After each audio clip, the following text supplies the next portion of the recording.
Writers of expository text use evidence in two ways: quoting people or text, or paraphrasing information. Both quoting and paraphrasing are important in informational writing because they make your ideas more credible or believable.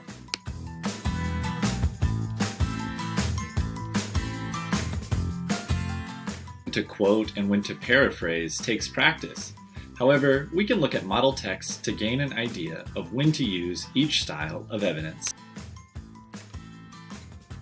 I will read you a section of the informational article called "How to Survive a Shark Attack." Then I will point out both types of evidence, quoting and paraphrasing, to show you how they work in writing. To survive a shark attack. "Hit the shark in the eyes and gills," says Sarah Waries, the chief executive of Shark Spotters, an organization in Cape Town that employs 30 specialists to scan the city's beaches with binoculars from the cliffs and sound the alarm when they see one in the water.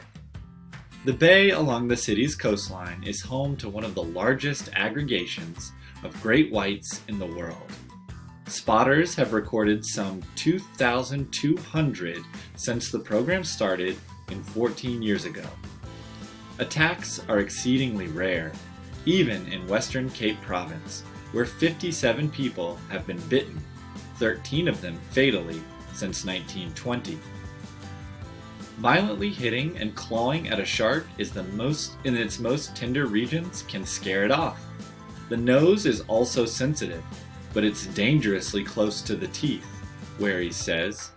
Should you happen to have something hard, like a kayak, paddle, or surfboard, put it between you and the shark.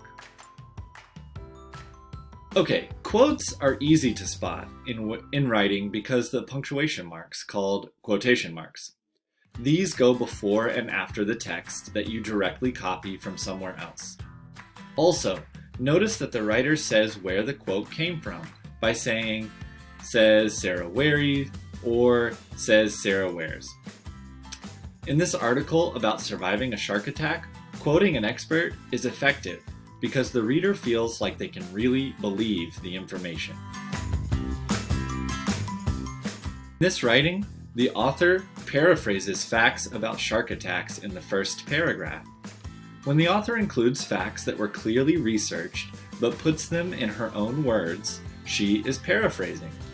This is effective because it gives the reader factual information, but in a quick way, and it fits with the author's voice. The author also paraphrases in the second paragraph, but this time she is summarizing something that her shark expert said. A writer can also choose to paraphrase something that a person says to make it more clear to the reader. Quoting and paraphrasing are both important ways of using evidence in informational writing.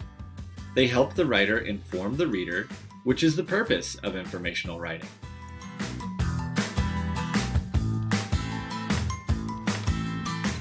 Practice using quotes and paraphrasing information in your journals so that you can be an effective informational writer.